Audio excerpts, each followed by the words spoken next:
The first sign that our quiet weekend at the lake was about to explode came while my wife was still brushing her teeth. I was making coffee, half awake, when her phone lit up with an urgent dispatch call. She put it on speaker, toothpaste still foaming at the corners of her mouth. "Ma'am, we've received a 911 report that a woman named Rachel Merritt is unlawfully occupying a residence at Lake Pine Estates. The complainant is requesting immediate removal." Rachel slowly turned her head toward me, eyes wide equal parts disbelief and amusement. "Honey," she said, spitting into the sink, "apparently I'm illegally living in our own house." And that's when I knew. Only one person in this entire community was unhinged enough to weaponize 911 like that. HOA President Karen, the self-appointed Queen of the Pines. And she had no idea she'd just tried to evict the woman who runs the state police force. Before I dive in, tell me where you're watching from and what time it is there. And hey, if you love HOA chaos and sweet justice, don't forget to subscribe. If you've never watched your spouse, your calm, collected, borderline legendary spouse get falsely reported to 911 before breakfast, let me tell you, it's a special kind of surreal. One second you're sipping coffee, the next you're staring at your wife as she wipes toothpaste off her mouth and mutters, "She really called the cops on me?" But to understand why that moment wasn't actually a surprise, you need to know what happened 3 days earlier, because the truth is, Lake Pine Estates didn't suddenly become a battleground. The match had already been lit. Karen just finally decided to throw it into a pile of gasoline. We'd bought the cabin last spring after Rachel's promotion. I'm not exaggerating when I say she needed the break. When you run an entire state police force, you collect more stress than a discount pressure cooker. She never complained, not out loud, but I could see it on the long nights she couldn't sleep, on the mornings she stared at her uniform like it weighed 100 pounds. So, when the paperwork cleared, we packed the truck with groceries, fishing gear, and enough promise of quiet to make up for months of chaos. Lake Pine was supposed to be our place of peace. Tall pines, cool air off the water, a dock big enough for 2 chairs, and no responsibilities. We drove up humming along to old country songs, ready to reset. We didn't even get the groceries inside before the trouble began. Rachel was unloading the bags, humming some tune she'd been stuck on all week, when the crunch of gravel made us both look up. A white Lexus eased itself into our driveway like it owned the place. The door opened, and out stepped the kind of woman you could smell before she spoke, perfume thick enough to stun wildlife, oversized sunglasses, and a knit sweater in a shade that practically screamed HOA budget surplus. Karen. She held a clipboard the way a swordsman holds a blade, like she'd been waiting for a fight. She didn't wave, didn't smile, didn't even nod. She marched straight past us and began walking the perimeter of our cabin, scribbling notes like an appraiser who'd already decided everything was wrong. Rachel tried to be friendly. "Hi there, can we help you?" Karen didn't stop writing. "We've had unauthorized activity on this parcel. Need to confirm your status. Are you renters?" Rachel set down the paper towels and wiped her hands on her jeans. "No, we own this place."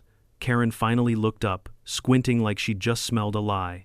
"I don't recognize you." I stepped beside Rachel. "We were here last spring." "My name's Dean. This is my wife, Rachel." Karen's eyebrows climbed her forehead. "I'm the HOA president," she announced, as if we might kneel. "We require formal occupancy notices through the community portal. Did you submit one? Let me tell you something about that portal. It was a broken WordPress site built sometime during the Jurassic era. The login form crashed if you breathed too hard. The calendar plugin displayed random dates from 2018. Half the pages had titles like Draft Copy, 3, Final. This was the system Karen spoke of like it was NASA Mission Control. Rachel smiled politely. "We weren't informed that was required for owners." Karen clicked her pen aggressively. "Regardless, I don't see your name on the ownership record." That was the moment everything clicked. I purchased the cabin under my LLC because it made the tax situation cleaner, which meant my name was on the title, not Rachel's. Not because she wasn't my partner in everything, it was just one of those bureaucratic choices that made sense on paper. But to Karen, it was ammunition. Her lips curled into something between a smirk and a snarl. She produced a slip of paper printed in God Help Us, Comic Sans. "This is a warning. You must vacate until your residency can be verified." Rachel took the slip, gave it a single glance, and handed it back. "No thanks. I don't take orders from you." Karen looked genuinely offended that the sun hadn't darkened in response. From that moment on, she declared war. The next morning, our yard violated the natural debris limit, which apparently meant 3 pine cones had fallen in the night. Then came the note taped to the door about excessive porch occupancy, which was just Rachel drinking coffee on the porch swing. I wish I were joking. She actually invented the term. She probably copyrighted it.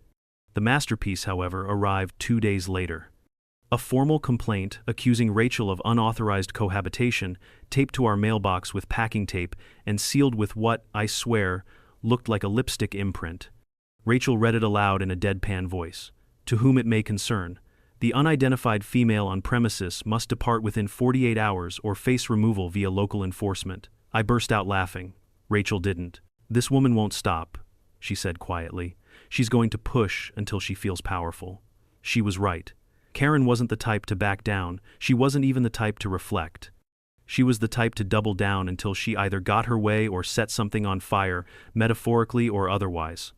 By the morning Karen finally made the 911 call, we were more amused than shocked. Annoyed, sure, but surprised? Not even close. What we didn't know then, standing in our cabin kitchen, looking at each other over a cup of coffee and a phone call dripping with rookie terror, was just how far Karen was willing to go, or how spectacularly her little crusade would backfire. Because she wasn't trying to evict just anyone. She was trying to evict Commander Rachel Merritt, head of the entire state police force, woman with a direct line to the governor and more legal firepower in her phone than the HOA had in its entire archive.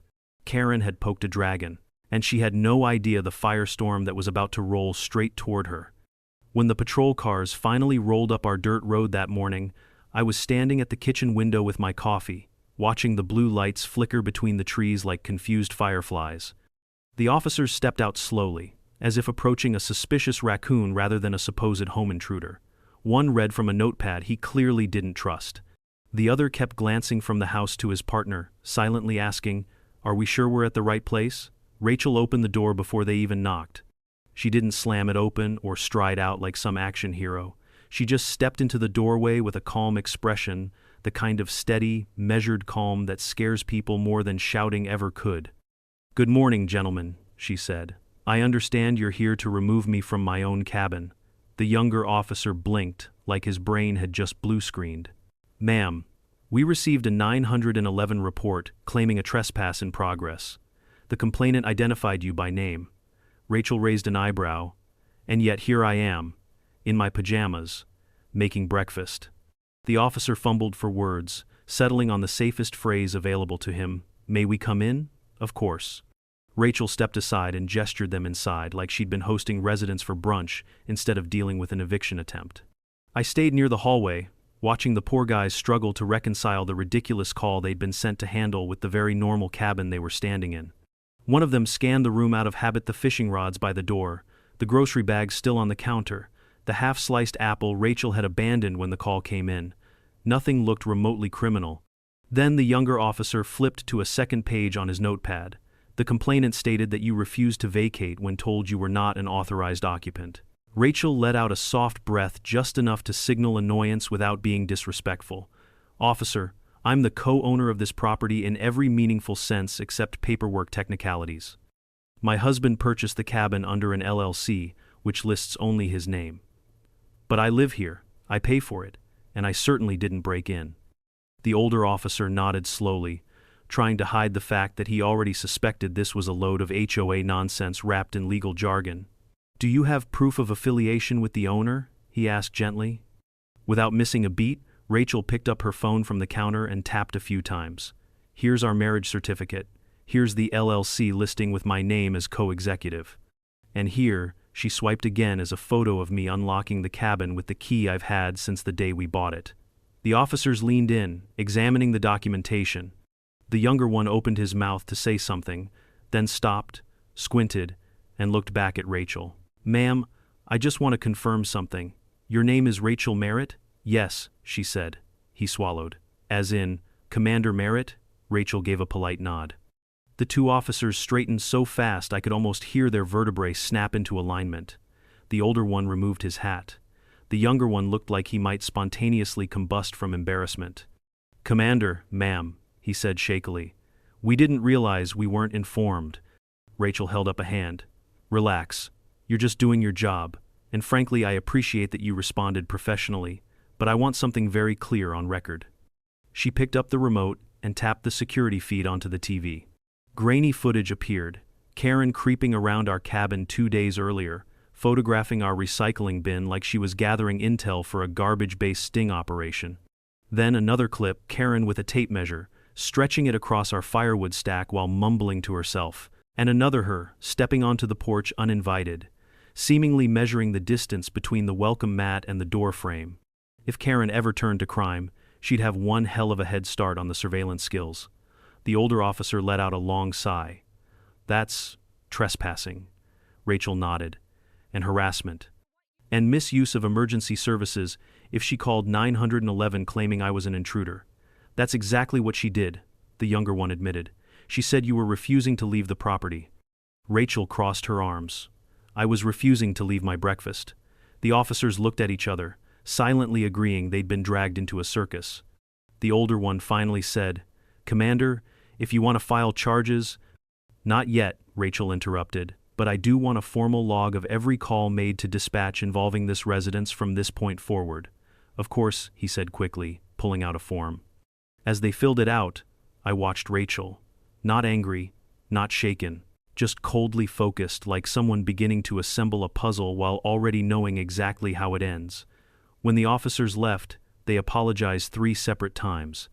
The younger one even asked if we wanted extra patrols, which Rachel politely declined. "I don't need protection," she said. "I need documentation." After they stepped off the porch, I closed the door behind them and leaned against it. "Well," I said, "that went better than expected." Rachel gave a humorless little smile. "Karen thinks this is a power struggle between her and a woman she believes doesn't belong here. She doesn't understand that she just put herself on a collision course with actual law." I nodded, but my stomach tightened. Because the 911 call wasn't the end, it was the beginning. That evening, long after the officers were gone and the sun dipped behind the pines, I sat with Rachel on the porch. The sky was cooling into that soft blue that only Lake Town seemed to master. The water was calm. The cicadas were humming. Everything looked peaceful, but Rachel wasn't looking at the lake. She was staring at the road. "She's coming," she murmured. And she was right. Around 8 p.m., Karen's Lexus crawled past the house. Not stopping, not waving, just watching, evaluating. The way a hawk watches a mouse hole before it strikes. I caught a glimpse of her face behind the tinted window-tight jaw, narrowed eyes, lips pressed into a line that could slice stone. Rachel didn't move. She didn't even blink. "She's trying to gauge whether she scared me," she said softly. "She wants to know if calling 911 rattled me." "Did it?" I asked. Rachel shook her head. "No, but it told me something important." "What's that?" "She's escalating. And she won't stop until something burns." I exhaled slowly. "Then what do we do?" Rachel finally turned to me, the porch light catching in her eyes like a spark. "We let her escalate," she said. "We let her climb as high as she wants." "Why?" "So she can fall from a height she'll never recover from." A chill ran through Menno, fear, not dread, but that quiet, electric feeling you get when you realize someone has already seen 10 steps ahead. Because this wasn't just a petty HOA dispute anymore. This was a woman with no power trying to challenge a woman who carried the full force of the law behind her. A woman who dismantled drug rings, exposed corrupt judges, held the entire state's law enforcement chain in the palm of her hand. And Karen? Karen had a clipboard. It was never going to be a fair fight. If you've ever lived under an HOA, you already know this truth. Once a Karen feels embarrassed, she doesn't retreat, she reloads. And the morning after the 911 fiasco, I saw just how quickly embarrassment could turn into a full-scale crusade. The day started normal enough. I was frying eggs. Rachel was finishing her morning run, her hair still damp with mist from the lake when she stepped onto the porch. But the peace didn't last. At exactly 9:17 a.m., Karen's Lexus slithered past our cabin again, slower this time. Not the usual patrolling for imagined infractions speed, no, this was a reconnaissance crawl. The kind of drive someone does when they're building a story in their head. I stood at the window with my coffee. Second pass this morning. Rachel didn't even look surprised. She's checking if the police hauled me away last night. She really thought you'd be gone? She hoped fear would do what her fake authority couldn't. Rachel walked inside, grabbed her phone, and scrolled with the kind of sharp, precise focus that tells you she's not just reading, she's assembling evidence in her mind, slotting each piece into a mental folder labeled leverage. A second later, she held the screen out to me. It was an email. Subject line in all caps. Unauthorized occupant remains on property. Urgent action required. Sent by Karen to the entire HOA board, timestamped 7:03 a.m. Didn't take her long, Rachel murmured. The email was a masterpiece of delusion. Karen claimed Rachel had verbally threatened her, refused to grant mandatory HOA inspections, and evaded rule enforcement. She'd even attached a blurry screenshot Rachel jogging past a pine tree captioned with a red arrow and the word loitering written in what looked like Comic Sans again. I burst out laughing. Loitering? On the road we pay taxes for? Rachel didn't smile. She's serious. And the more she loses face, the more dangerous she becomes. She wasn't wrong. By noon, a new email hit our inbox. This one wasn't from Karen. It was from the HOA treasurer, Greg, an anxious man who treated accounting spreadsheets like ancient scripture. It read, "Per recent complaints and community concern, the board will hold a special session this afternoon to review possible violations. Please prepare relevant documentation. No greeting, no signature. Just pure bureaucratic dread." I looked at Rachel. "You want me to come with you?" She shook her head. "No. This isn't a showdown. Not yet. Let her dig." When we arrived at the HOA clubhouse, Rachel walked inside while I stayed in the truck. The clubhouse always reminded me of a dentist's office converted into a library for people who yell about mulch depth, sterile, beige, and humming with passive aggression. Even from the parking lot, Karen's voice leaked through the thin walls. "She refuses to comply with our standards. She isn't registered. We cannot allow instability." Instability. That was her new favorite word. Another voice, probably Greg's, spoke up. "There's no legal basis to remove her, Karen. She's married to the owner." Karen snapped back. "She's unverified. We have rules." Then Rachel's voice, calm and cutting, floated through the air. "If words could file court motions by themselves, hers would. If I may," she began. "Not only am I married to the deed owner, but I am also formally listed as co-executive on the LLC that holds the property. And though I dislike bringing this up, I am also the head of our state's law enforcement division. So, unless this HOA plans on taking this matter to a real courtroom, I suggest we stop pretending this is anything more than personal." Silence. Not a respectful silence. A terrified one. Then Greg mumbled something about systems and protocols, trying desperately to keep the peace. Karen, of course, cut him off. "She's mocking our authority," Karen squawked. Rachel's voice turned sharp enough to shave the paint off the clubhouse walls. "Karen, the only reason this hasn't gone legal is because I assumed you were capable of stopping before you embarrassed yourself further. But you've continued to escalate. You've misused HOA procedures. You've attempted to weaponize legal processes to remove a lawfully present resident based on your own bias." Stillness. Even the air held its breath. And then footsteps. The door opened, and Rachel walked back to the truck without a word. She slid into the passenger seat and buckled up, staring straight ahead. "How'd it go?" I asked. She exhaled through her nose. "They're afraid of her. Too afraid to vote, too afraid to stop her. They postponed the issue." Postponed? They want more documentation. In reality, she looked out the windshield. They're giving her rope. You think she'll hang herself with it? Rachel shook her head. "No. She'll try to drag me with her when she jumps." She wasn't exaggerating. That evening, while we sat on the porch, watching the sun dip behind the ridge, my phone buzzed. It was the insurance company. Someone anonymous, of course, had reported our cabin as an illegal rental property, a violation that could spike our premiums. "This woman," I muttered, rubbing my forehead. Rachel didn't react. She forwarded them the documentation instantly, and calmly, too calmly. That's how I knew she was angry. Rachel's anger was never loud, it was organized. The next morning, another notice arrived, this time from county zoning, demanding a septic inspection due to a noise complaint tied to possible misuse of utilities.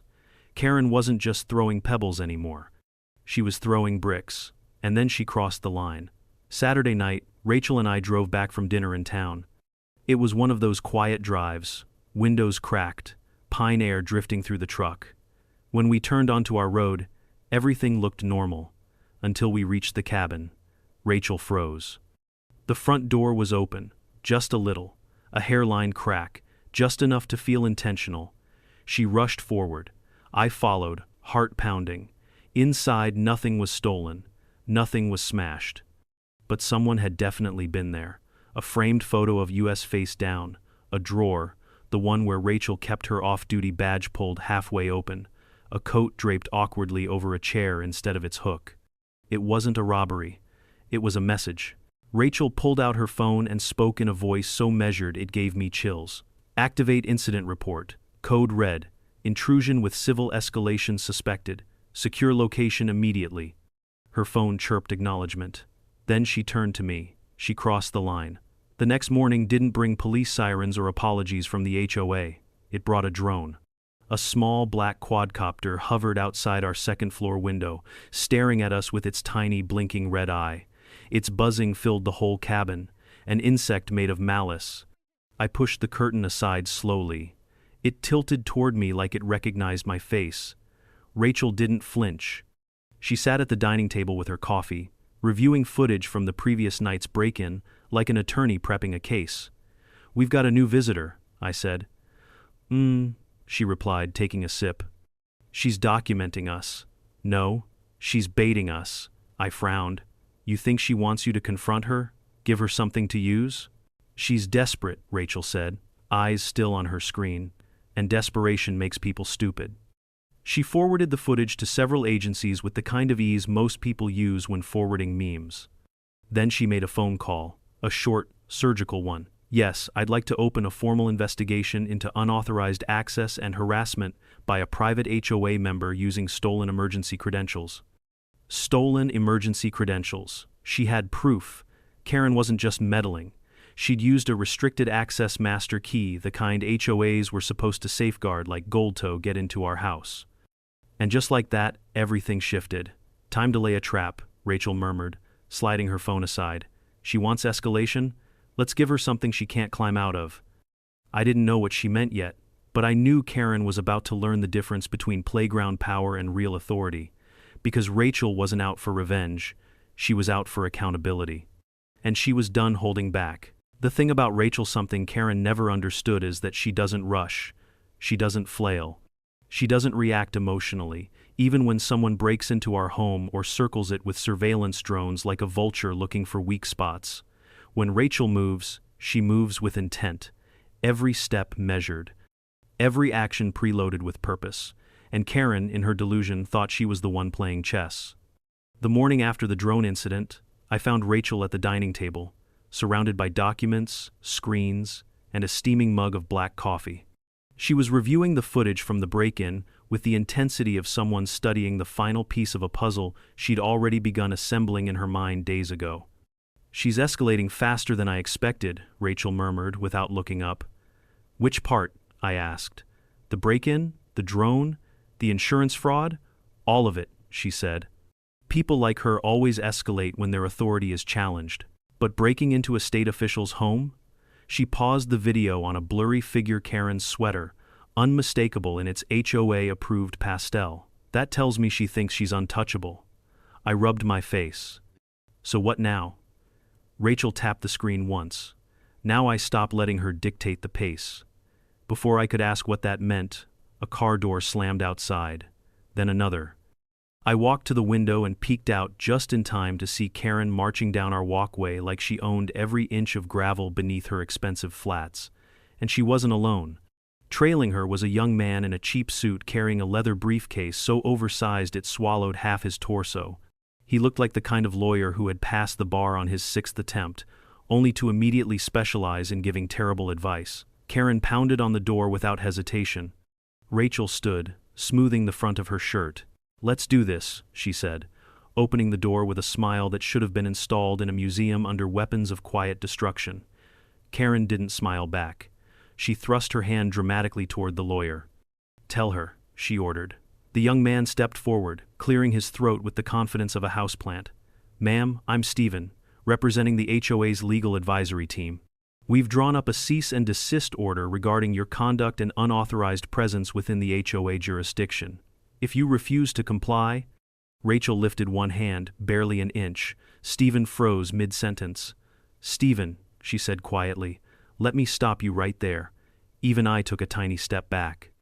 She continued, first, I have already filed complaints with several state agencies regarding Karen's behavior. Complaints that include criminal trespass, unlawful surveillance, and misuse of emergency entry keys. She nodded toward the drone controller in Stephen's other hand, the one Karen had clearly shoved at him like evidence. Second, this property falls outside the enforcement reach of the HOA bylaws due to its LLC corporate structure and jurisdictional classification. I verified that with county records this morning. Stephen's expression creased. Karen's jaw clenched. And finally, Rachel stepped forward, her voice calm enough to chill the air. I'm not just a resident. I am Commander Rachel Merritt, director of this state's law enforcement division. So unless you have a court order signed by a judge, what you're holding is just stationary with ambition. Stephen swallowed like he was trying to digest a boulder. Karen, of course, chose the worst possible moment to double down. Your position is irrelevant, she snapped. You represent a threat to community order. You don't respect our authority. Rachel turned her head just slightly. Authority comes from law, Karen, not from clipboards. The air went quiet. Then Rachel held out her palm. The drone controller, she said. Karen blinked. What? Now. Every ounce of color drained from Karen's face. She hesitated, then slowly, very slowly pulled the black controller from her purse. Rachel took it, flipped the switch, and powered it down with the finality of a guillotine dropping. Unauthorized surveillance device neutralized, Rachel said softly. Stephen looked like he wanted to drop into a hole and never return. Karen opened her mouth, closed it, then grabbed Stephen's sleeve and practically dragged him back to her Lexus, muttering something about community safety protocols. When they were finally gone, I let out the breath I'd been holding. Was that legal? I asked. Rachel smirked. Legal enough, and satisfying, but the storm wasn't done growing. Around sunset, when the lake turned gold and the pines cast long shadows, Rachel's phone rang. She checked the caller ID and raised an eyebrow. It's Judge Halford. I froze. Halford wasn't your average judge. He'd known Rachel for years, served on panels with her, lost money to her in poker nights. Rachel answered. Halford? His voice was clipped, irritated. Rachel, I've got something unusual on my desk. A petition filed for an emergency injunction requesting removal of a potentially unstable, non-registered individual from a residential neighborhood for safety concerns. Rachel's stare sharpened. And this names me. It names you, Halford confirmed. Filed by Karen. No attorney, self-submitted. And Rachel, he sighed heavily. It's bad. Not legally bad. Emotionally unhinged bad, full of copied HOA language and exaggerated claims. Reads like a high school essay written by someone who thinks crime documentaries make them a prosecutor. Will it move forward? Rachel asked. Absolutely not. I'm flagging it. But Rachel, she's not just being petty anymore. She's going nuclear. Rachel thanked him and hung up. She didn't speak for a moment. She just watched the lake sleep beneath the rising moon. She's cornered, Rachel said finally, and cornered people lash out. I didn't say what I was thinking, didn't need to. The evening air said it for me. This was no longer a neighborhood scuffle. Karen had decided to fight a war she didn't understand, and Rachel had just decided to finish it. But the next morning brought the biggest escalation yet. Just past 7 a.m., 2 dark SUVs rolled up our road. Sleek, quiet, marked with the insignia of the State Ethics and Law Review Division group that didn't show up unless someone had messed up on a governmental scale. 2 investigators stepped out, one tall and stone-faced, the other carrying a briefcase that practically glowed with legal instruction manuals. These weren't local officers responding to noise complaints. These were the people who showed up to dismantle corruption. Commander Merritt? The tall one asked. Rachel stepped forward. Yes. We're initiating a formal inquiry into community leadership abuse, false filings, and possible misuse of enforcement powers by a member of your neighborhood HOA. He handed Rachel a document. We'd like to interview you and your husband.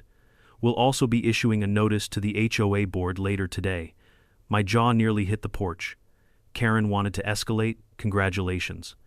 She'd just invited the Department of Doom. Rachel scanned the documents. Thank you. I'll cooperate fully. The investigators nodded and left. I stared at Rachel. So, this is happening. She finally smiled, but not the amused smile from earlier days. This one was colder, sharper. A smile that said she had just stopped holding back. Yes, she said. It is. An hour later, 6 emails from panicked HOA board members flooded our inbox. 3 apologized for premature actions. 2 asked for clarification. O'Night had to be Karen's closest ally, insisted Rachel had misled the investigators.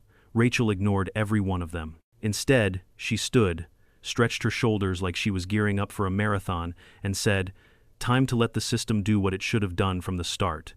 The next days would reveal just how deeply Karen had tangled herself in her own web and how Rachel would pull every thread until the whole thing collapsed.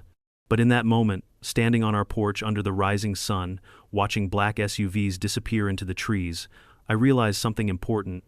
Karen wasn't fighting Rachel anymore. She was fighting the truth. And the truth had a badge, a title, and an entire state behind her. The thing about sudden peace is that it never really means peace. Sometimes it's just the air holding its breath before the next storm cracks the sky open, and for the next 24 hours, Lake Pine Estates held its breath. Rachel and I spent the morning answering investigator questions, timeline reviews, document verification, copies of security footage. The state ethics team worked like machines, cross-checking everything Rachel handed them with their own databases. By lunch, they already had a working picture of what had happened. By dinner, they had enough to issue a preliminary finding of probable misconduct by HOA leadership. Karen didn't know it yet, but her empire of pettiness was already smoldering.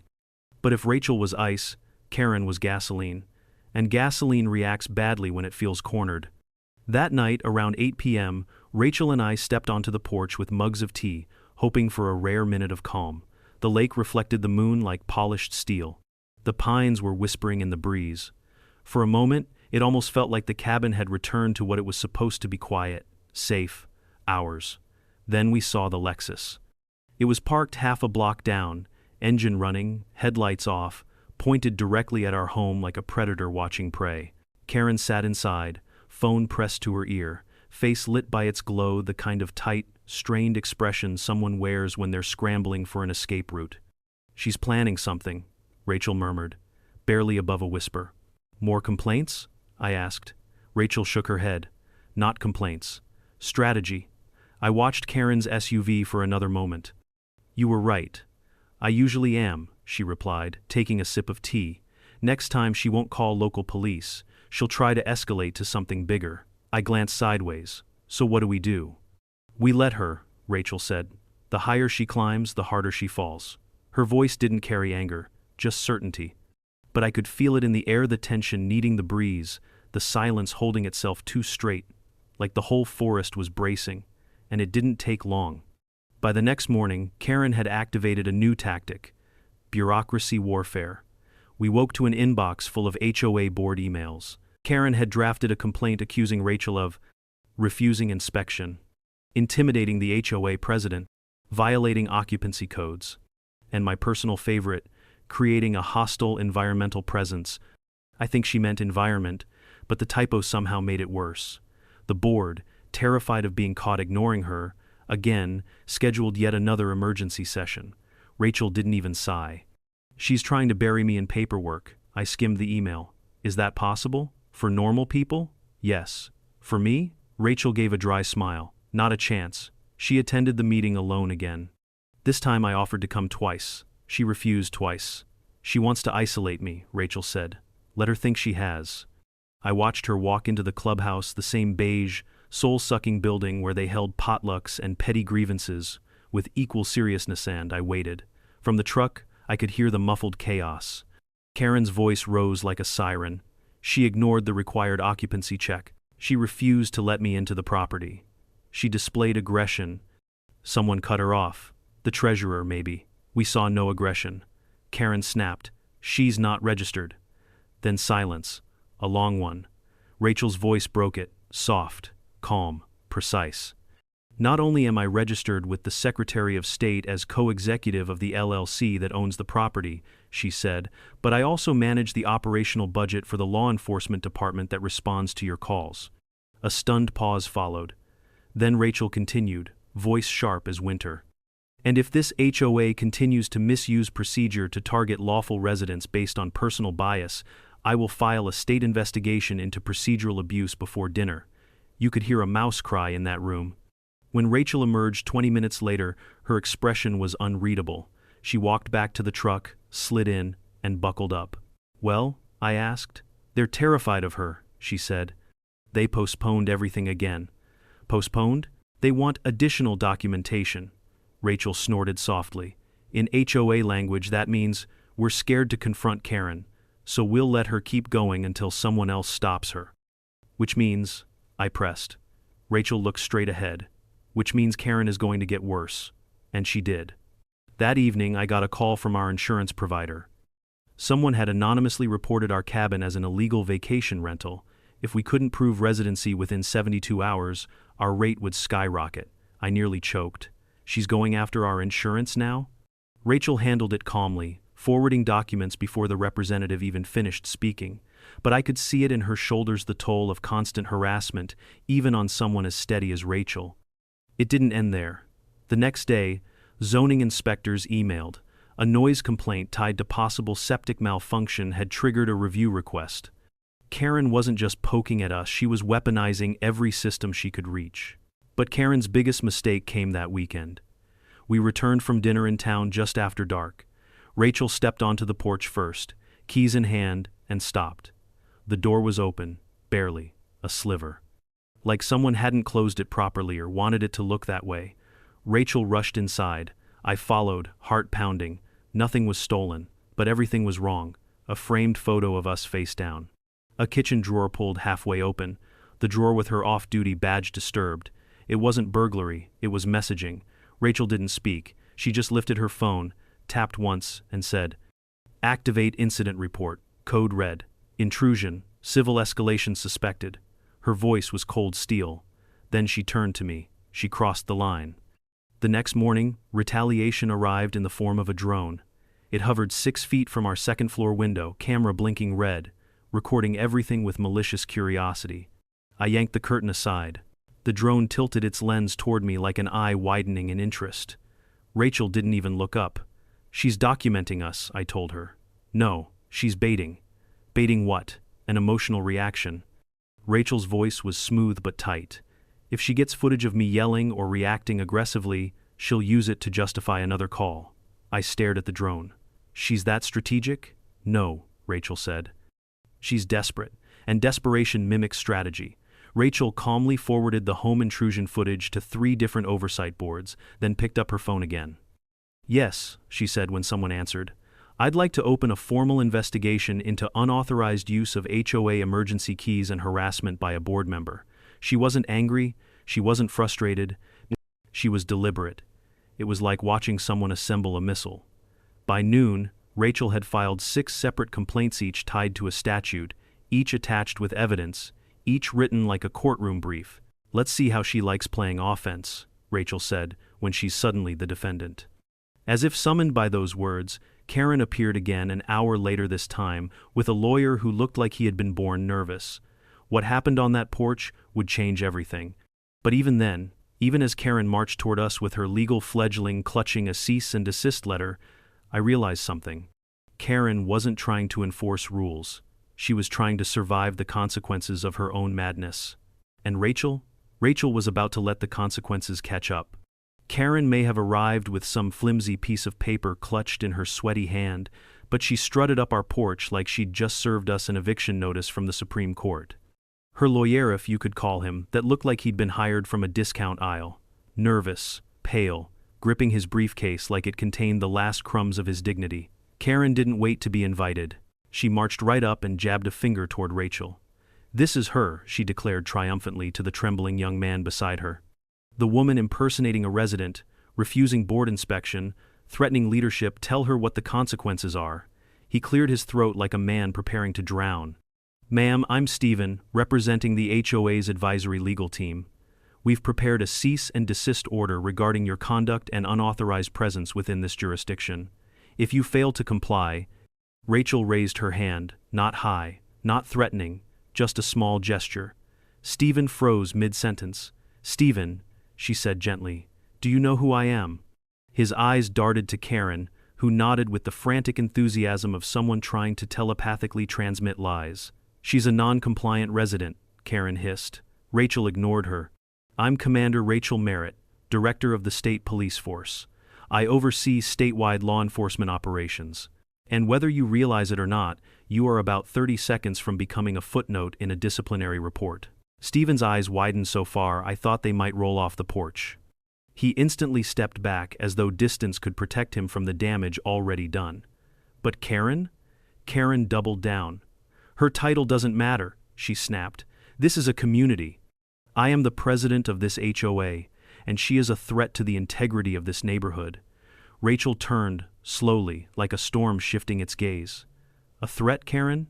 The only person creating danger here is the one stalking residents, breaking into homes, and flying drones outside bedroom windows." "I did no such thing," Karen sputtered. Rachel tapped her phone. The video played instantly, the drone hovering, recording. Then the footage from the night before, the door ajar, the rummaged drawers, and finally, the earlier clips of Karen measuring our firewood, photographing our trash, wandering across our porch with a tape measure like she was preparing for a forensic analysis of pine needles. Stephen whispered, "Oh no," under his breath. "Give me the drone controller," Rachel said. Karen blinked, as if she'd just been asked for one of her kidneys. "Excuse me?" "The controller," Rachel repeated. "Now." Karen looked like she might explode. But she must have sensed the ground shifting beneath her, because she reached into her oversized Persith, kind only HOA royalty carry, and slowly produced the small black controller. Her hands trembled as she placed it in Rachel's palm. Rachel powered it off with a soft click. "Unauthorized surveillance device neutralized," she said calmly. Karen's face turned a fascinating shade somewhere between panic and fury. She spun around and marched back to her SUV so stiffly she looked like a malfunctioning animatronic. Stephen trailed behind, whispering frantic apologies into the air. When they finally sped off, gravel spraying like confetti at a funeral, I turned to Rachel. "Was any of that legal?" She sipped her coffee. "Legal enough," she said with a shrug. "Besides, the law tends to sympathize with the people who weren't flying espionage drones at dawn." But the universe wasn't done delivering surprises. That same evening, as Rachel washed dishes and I pretended to organize mail, her phone buzzed again. She dried her hands on a towel, glanced at the caller ID, and muttered, "Of course." It was Judge Halford, she answered. "Evening, Halford." His voice came through tight and clipped, like a man already exhausted by what he had in front of him. "Rachel, are you sitting down?" "I'm standing," she replied. "Well, brace yourself. I just received an emergency injunction request. It requests the removal of a potentially unstable individual from a residential community." Rachel raised an eyebrow. "Unstable?" "It names you," Halford confirmed. "Filed pro se by a woman named," he shuffled papers, "Karen Pinebrook." Rachel closed her eyes. "Of course it does. This filing is," "Rachel, it's absurd. A combination of plagiarized legal terms, fabricated HOA regulations, and paragraphs that read like someone dictated them while pacing in a rage. I'm rejecting it immediately, but you should know your HOA president is escalating." Rachel thanked him, hung up, and stared out the cabin window for a long moment. The trees swayed gently under the moonlight, but everything felt unnaturally still. "She's not trying to win anymore," Rachel finally said. "She's trying to survive." "What does that mean?" I asked. "It means she's burning every bridge she has left." And she was right, because the next morning delivered consequences that even Karen couldn't outrun. 2 black SUVs rolled down our road in quiet formation, the kind of vehicles that don't need sirens to announce authority.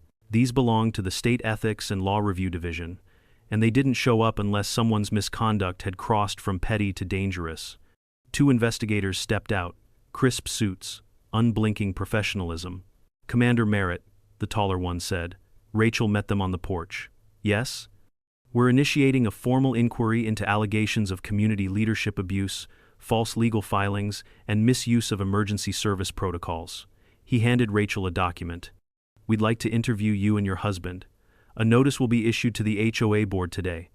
I've never seen Rachel smile like that.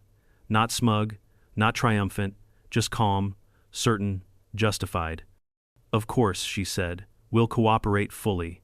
And just like that, the crack in Karen's throne became a canyon. News spreads faster than wildfire in HOA territories. By noon, the entire board was in meltdown, sending frantic emails. We had no idea the situation was this severe, please advise. We want to cooperate fully. Should we suspend Karen? Please understand we never supported her actions. All lies, every last one, but desperation makes cowards poetic. Karen, meanwhile, sent a single email. This is a misunderstanding. I will resolve it personally. Rachel read it and laughed, not mockingly, just knowingly.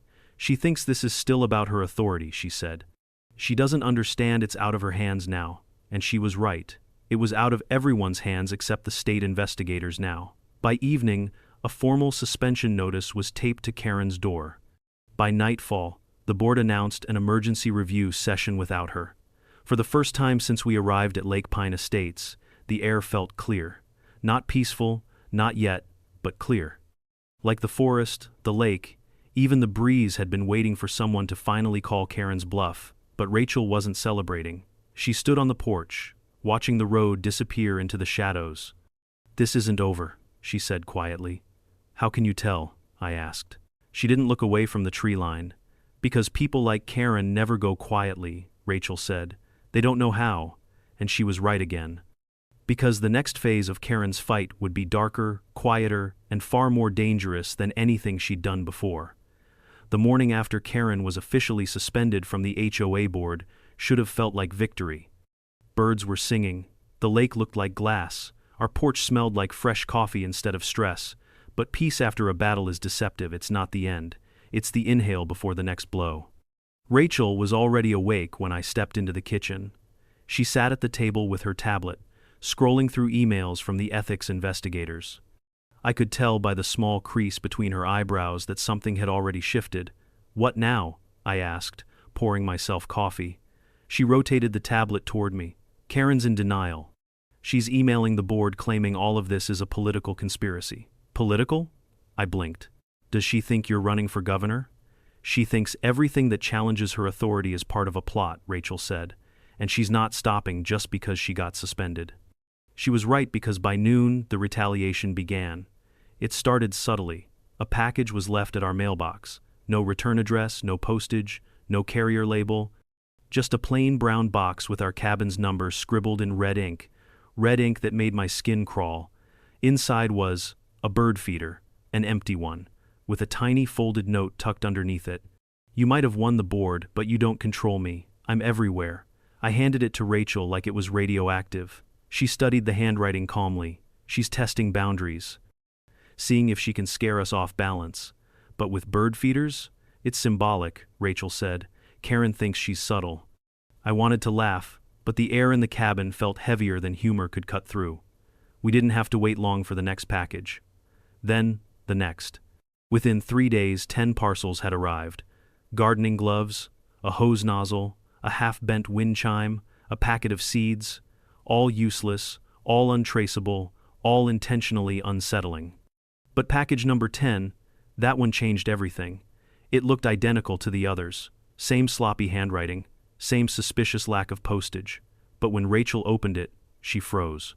Inside was a cheap notebook.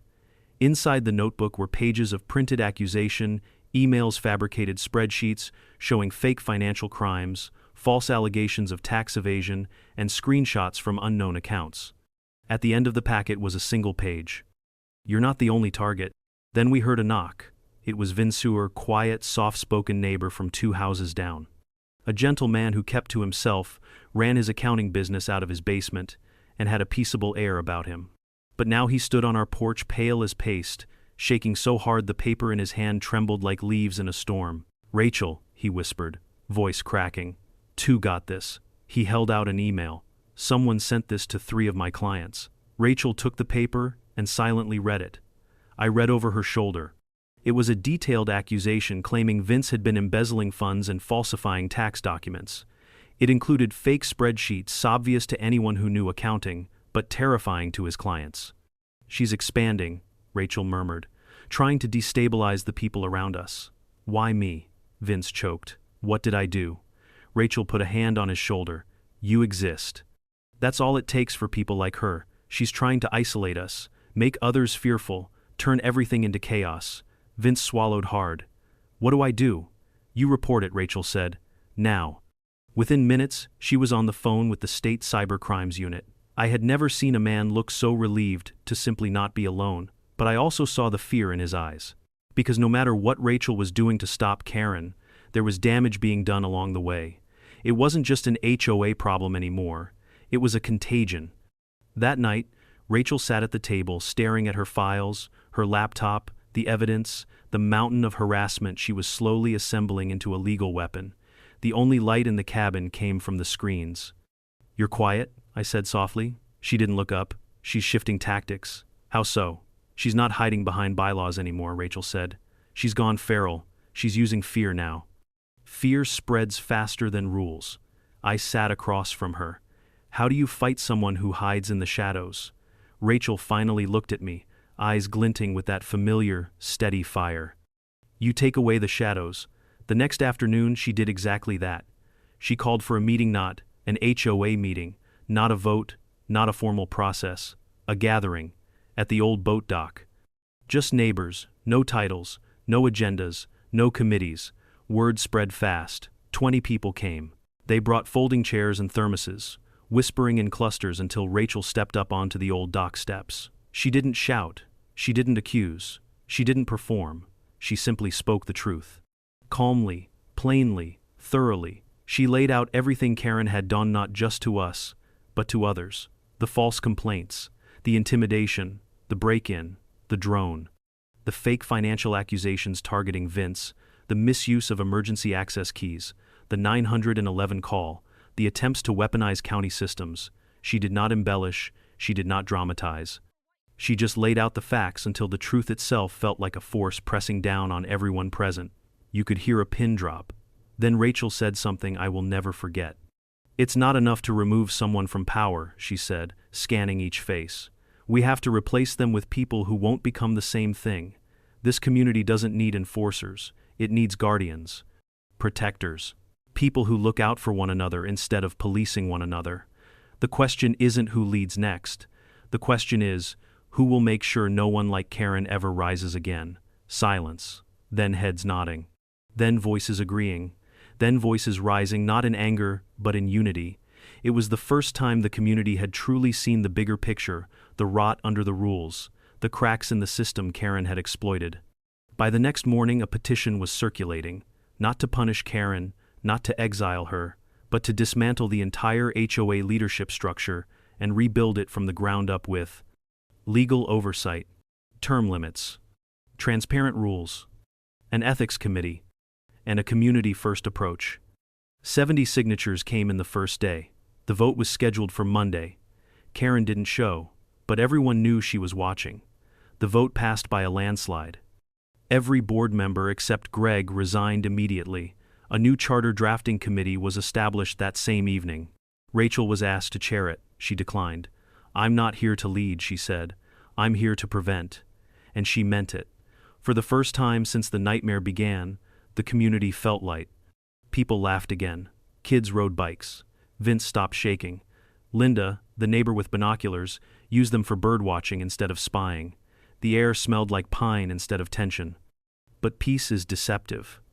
Because the next morning before dawn, an envelope appeared in our mailbox. White, thin, no return address. The handwriting on the front tried to look neat. Failed miserably. It slanted like someone writing in anger. Rachel opened it. Inside was a single typed line. I never left. The handwriting on the envelope? Same red ink as the bird feeder note. Rachel didn't speak. She just slid the letter into a plastic evidence sleeve and went straight to her office. Within 10 minutes she had made 2 phone calls, one to reopen the state harassment case, the other to check statewide filings for alterations in HOA registrations. What she found made my stomach twist. 20 minutes from Lake Pine Estates, a new homeowners group had been submitted for HOA status. A 9-home development, tiny, newly built. It had 1 registered agent. Cassandra R. Keene. Karen's full name was Karen Cassandra Pinebrook. She'd changed the order, adjusted 1 name, used the middle initial. She wasn't trying to escape, she was trying to start over. somewhere else, somewhere new, somewhere she thought she could rise again. And at that moment, watching Rachel read the filing, I realized something chilling. Karen didn't need to be president to cause damage. She just needed a place to build a throne. When Rachel found the filing for the new homeowners group, the tiny 9-home development tucked 20 minutes from us, she didn't slam her laptop shut. She didn't curse. She didn't even blink. She just stared at the name, Cassandra R. Keene, a recycled identity, a rearranged signature, a loophole masquerading as reinvention. Karen, she murmured, voice flat as stone, you clever, desperate little tyrant. I leaned over her shoulder. She's starting a new HOA? No, Rachel said. She's trying to start a new kingdom. What do we do? Rachel clicked her pen once, just once. It was the sound she made when she transitioned from thinking to strategizing. And if Karen had been anywhere near that cabin at that moment, she would have felt the temperature drop. We make sure she never gets the crown again. She gathered her files, her tablet, and the evidence binder. She'd meticulously built, the one that now weighed as much metaphorically as it did physically. Come on, she said, we're taking a drive. The sun was sinking by the time we reached the new development. The road snaked along the western ridge before it opened into a half-completed cul-de-sac with freshly poured driveways, crisp house frames, and contractors hauling plywood under the fading evening light. And standing in the middle of it, wearing a crisp white blouse, pencil skirt, sunglasses, and her trademark sense of undeserved authority, was Karenly. Now she looked different, sharper, harder. Her hair was pulled into a tight bun, her clipboard gleamed like a weapon, and she was giving orders to 2 bewildered contractors like she owned the place. Rachel parked the truck but didn't step out. She just watched. Are you going to talk to her? I asked. Rachel shook her head. No need. As if sensing our presence, Karen turned. The moment her gaze locked onto us, she froze. Her jaw twitched. She straightened her blouse. But Rachel didn't move. She simply observed her like a field biologist watching a wounded predator attempt to claim new territory. Karen held her clipboard a little tighter, her lips pressed into a thin, fearful line. Then she spun around quickly and pretended to review a blueprint as though we didn't exist, but her body language told the truth. She knew she was exposed. We drove home in silence. Back at the cabin, Rachel worked late. She filed an injunction request, not to destroy the new homeowners group, not to punish Karen, not to take revenge, but to review Karen's application under fraud prevention protocols tied to her misconduct from Lake Pine Estates. If she wants a throne, Rachel said, sliding documents into neat stacks, she can try to build one, but she's not bringing her poison to anyone else. The next few days unfolded like watching a chessboard when one player doesn't realize the game is already over. The state's advisory panel cross-referenced Karen's filings. Her real name and her new name matched enough for suspicion. Her previous misconduct was officially documented. And finally, the system Rachel had helped fortify did the work for her. A statewide advisory was issued. Any individual found guilty of abuse of power in neighborhood governance will be flagged for review under any subsequent leadership filings, including those submitted under modified names or alternative legal identities. Karen's new HOA application was placed under immediate audit. Her funding froze, her title transfers halted, her leadership eligibility suspended indefinitely. She didn't know Rachel was behind it. She would just feel the world tighten around her again. The morning the audit notice arrived, Rachel didn't smile. She just nodded. Good. The system works when someone forces it to. Life at Lake Pine Estates began to settle. The new board formed. Real oversight returned. People stopped whispering. The air smelled like pine instead of stress. And for the first time in weeks, things felt almost normal. Neighbors waved again. Kids played on the gravel road. Vince started baking bread like nothing had ever happened. Even Linda's binoculars were pointed at actual birds. Rachel stepped back from the spotlight entirely. She declined every leadership role, told everyone she wasn't there to build power, only to prevent it. She helped draft clearer bylaws. She helped set term limits. She added clauses about emergency access keys, privacy rules, and penalties for abuse of power. And over time, the cabin felt alive again. But trauma doesn't vanish. It leaks. It lingers. And one ordinary afternoon, months later, that lingering fear resurfaced. I went out to grab the Mila simple habit that no longer made my stomach twist. Bills, a grocery flyer, a circular, a random coupon. Nothing strange. Then I saw it.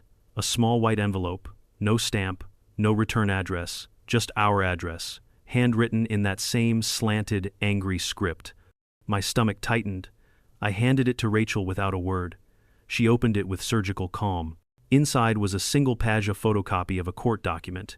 It was the final denial of Karen's petition to regain eligibility for community leadership positions. At the bottom of the page was a bold line: "Due to verified misconduct, the applicant shall remain permanently barred from neighborhood governance roles under current statute." No note, no threat, no signature, just evidence of a door closing forever. Rachel read it once, folded it neatly, slipped it into the back of her file drawer, the drawer she hoped never to open again. I watched her closely. "How do you feel?" She exhaled slowly, not triumphant, not victorious, just clean, like we removed something toxic before it spread. We sat on the dock later that night, legs dangling over the lake's edge. The moonlight shimmered across the ripples. Crickets sang. A cool wind brushed past us, not carrying threat, just quiet. Rachel leaned against me, her shoulders eased. "She won't try again?" I asked. Rachel shook her head. "Not here. Not anywhere. Systems can be fixed. People who live on power alone can't." Silence settled comfortably between us. Then she added, "She thought she was fighting a law, a rule, a title. But she wasn't. She was fighting consequences. And those don't disappear just because you run somewhere new." For the first time in months, I believed it. For the first time in months, she wasn't ready for battle. She was ready for peace. The lake reflected the stars like a promise.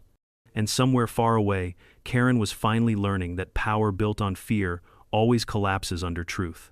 For a while, life eased into something that almost felt normal. Not the fragile pretend normal you cling to during a storm, but the real kind. The kind that settles into your bones late at night when the only sounds are crickets, wind, and the soft creak of porch boards beneath your feet. Rachel and I rebuilt our routines piece by piece.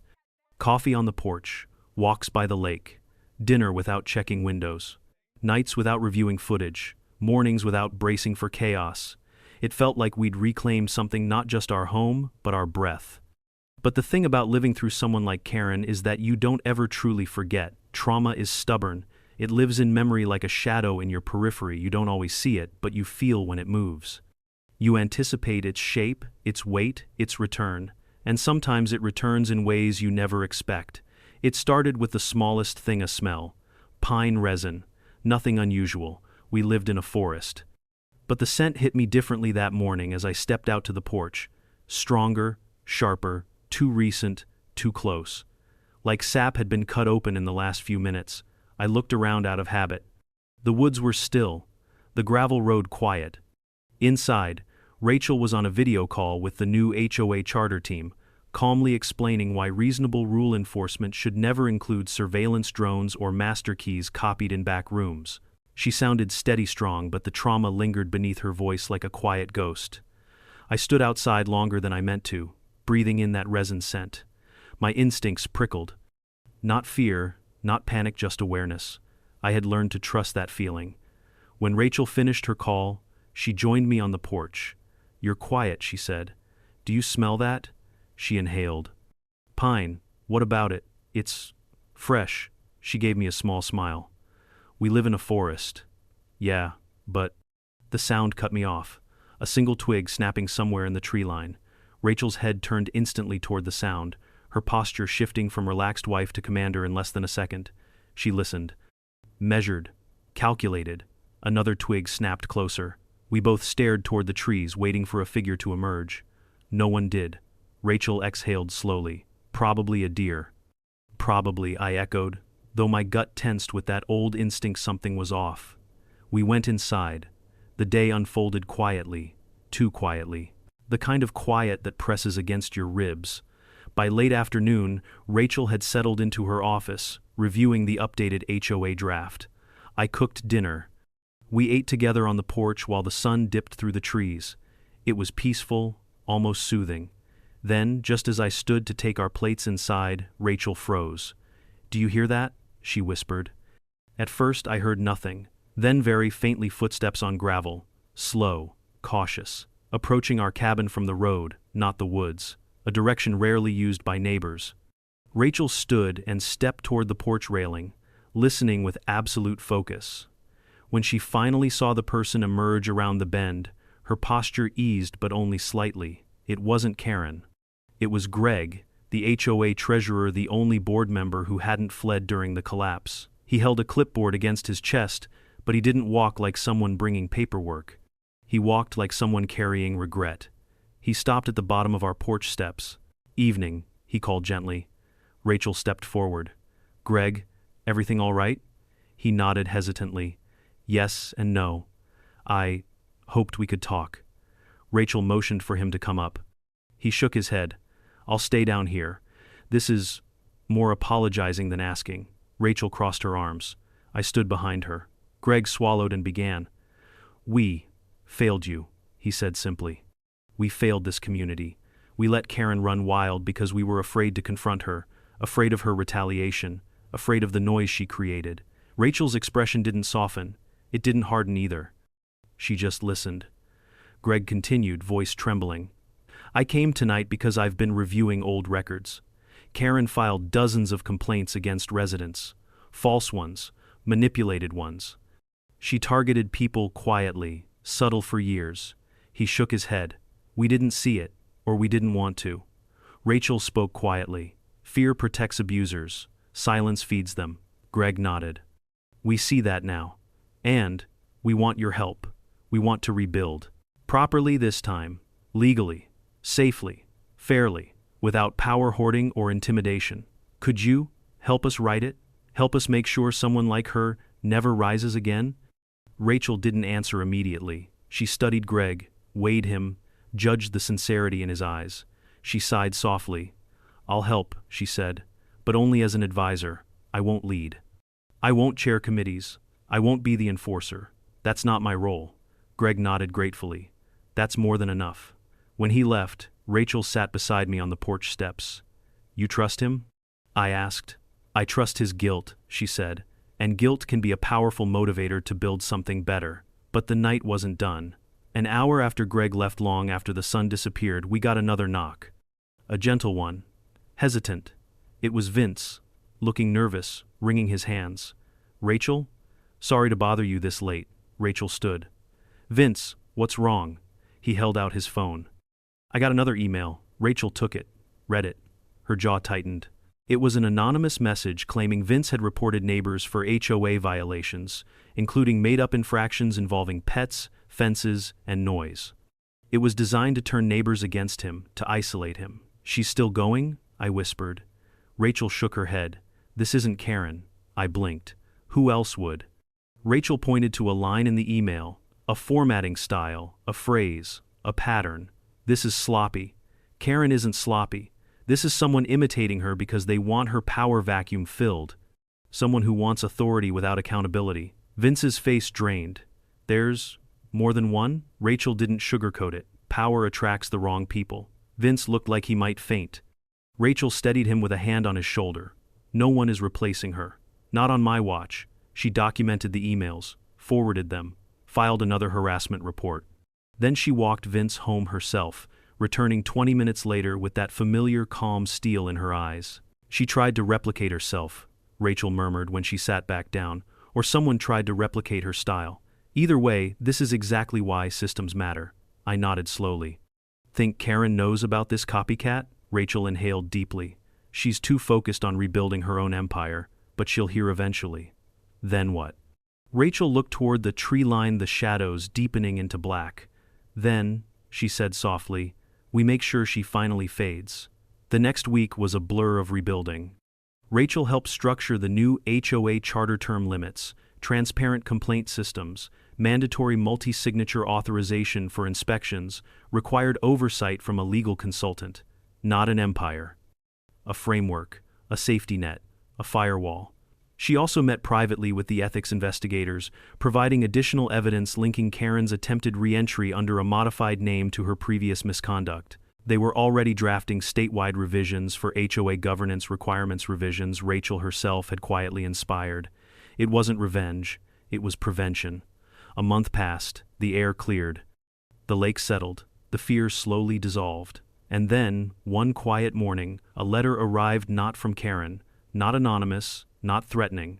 It was from the State Licensing Commission. Rachel opened it at the table. I watched her eyes track the words slowly, thoughtfully. Finally, she looked up. "It's over." "What is?" She handed me the document. It declared officially, permanent, that Karen Pinebrook, under any legal variation of her name, was banned from holding any position of authority in any HOA, co-op, neighborhood committee, community compliance team, or governance role statewide. Not suspended, not limited, banned. "I never thought I'd see something like this," I said quietly, "a system actually changing." Rachel leaned back, rubbing her thumb against her temple. "People like Karen don't just abuse power. They reveal the cracks where abuse grows, and you close the cracks." She didn't smile. "Not exactly," but her eyes softened. "I didn't fix the system," she whispered. "I just reminded it what justice looks like." That night, we sat on the dock again, the moon painted silver across the water. Rachel's head rested gently on my shoulder. "She won't come back?" I asked. Rachel shook her head. "No, not here. Not anywhere with power." "Because she's afraid?" "No," she said softly. "Because there's nowhere left for her to hide. And for the first time, not just since Karen started her crusade, but since we bought the cabin, I felt genuinely, deeply safe. Not because Karen was gone, but because Rachel had rebuilt something stronger than fear. She had rebuilt trust. The lake was quiet the night everything finally settled.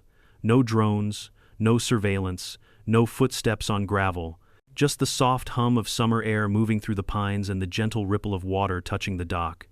I sat beside Rachel, watching her shoulders relax in a way I hadn't seen for months. Not victorious, just peaceful. The kind of peace that comes when justice is slow, steady, and final. This experience changed more than our neighborhood. It changed me. I learned that real strength isn't loud. It doesn't posture or threaten. It doesn't come from clipboards, bylaws, or the illusion of authority. Real strength is quiet, consistent, relentless in its fairness. My wife reminded me and everyone around her that sometimes the bravest thing you can do is stand your ground with calm certainty. And if there's a lesson here, it's this.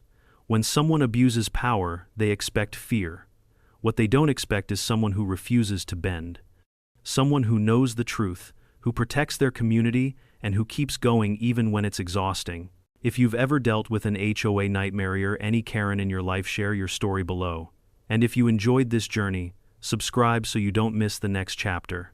Justice isn't always loud, but here, it's always coming.